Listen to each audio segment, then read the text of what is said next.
Cynllun Gwasanaethau Clinigol, Newidiadau i Strôc.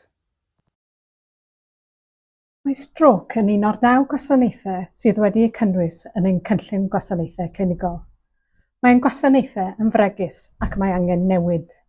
Cyfarfu ein bwrdd ym mis Chwefror a phenderfynu ar y camau nesaf ar gyfer Strôc yn Hywel Dda. Beth yw Strôc?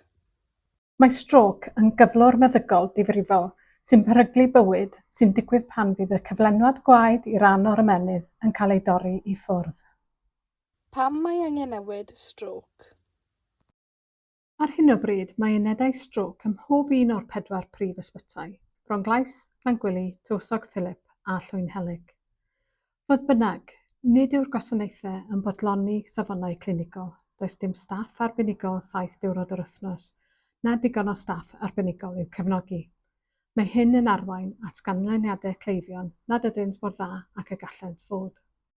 Mae tystiolaeth yn dangos bod canlyniadau a safonau cleifion yn well os bydd gwasanaethau yn cael ei dwyn ynghyd a'i darparu o lai o ysbytai. Byddai dod â gwasanaethau at ei gilydd hefyd yn helpu i ddenu a chadw staff, gan wneud y gwasanaeth yn fwy cynaladwy. Beth oedd penderfyniad y bwrdd? Dewisodd ein bwrdd syniad amgen i gyfuno opsiynau amgen 106 a 210 a awgrymwyd gan ein cymunedau yn ystod yr ymgynghoriad. Fel model i'w symud ymlaen i'w ystyried ymhellach. Mae hwn yn syniad newydd na chafodd ei gynnwys yn y broses ymgynghori na'r asesu o syniad amgen a bydd angen ei adolygu a'i brofi ymhellach yn ogystal ac ymgysylltu â'n staff a'n cymunedau. Mae'r syniad hwn yn dwyn ynghyd elfen yr uned adsefydlu Strôc ar gyfer ysbyty Bronglais o opsiwn 106, gyda'r uned Strôc staffio arbenigol 4 awr ar 20 yn Llangwili o opsiwn 210. Fel rhan o'r syniad arfaethedig hwn, gallai pob ysbyty farhau i ddarparu driniaeth gychwynnol ar gyfer Strôc, cyn i gleifion gael eu trosglwyddo ymlaen i ysbyty Llangwili neu'r ganolfan thrombectomi arbenigol. Byddai cleifion sydd angen adsefydlu ychwanegol yng Nghanolbarth Cymru yn gallu derbyn hyn o ysbyty Bronglais.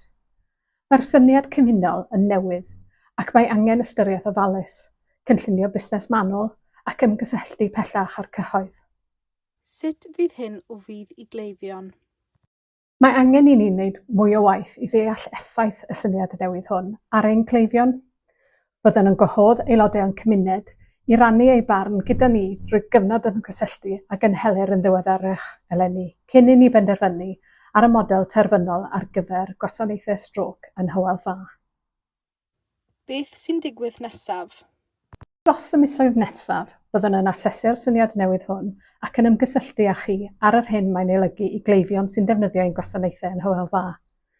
Byddwn yn cyfathrebu a'n cleifion a'n cymunedau am sut y gallwch rannu eich barn a helpu i lunio'r gwasanaeth ymhellach.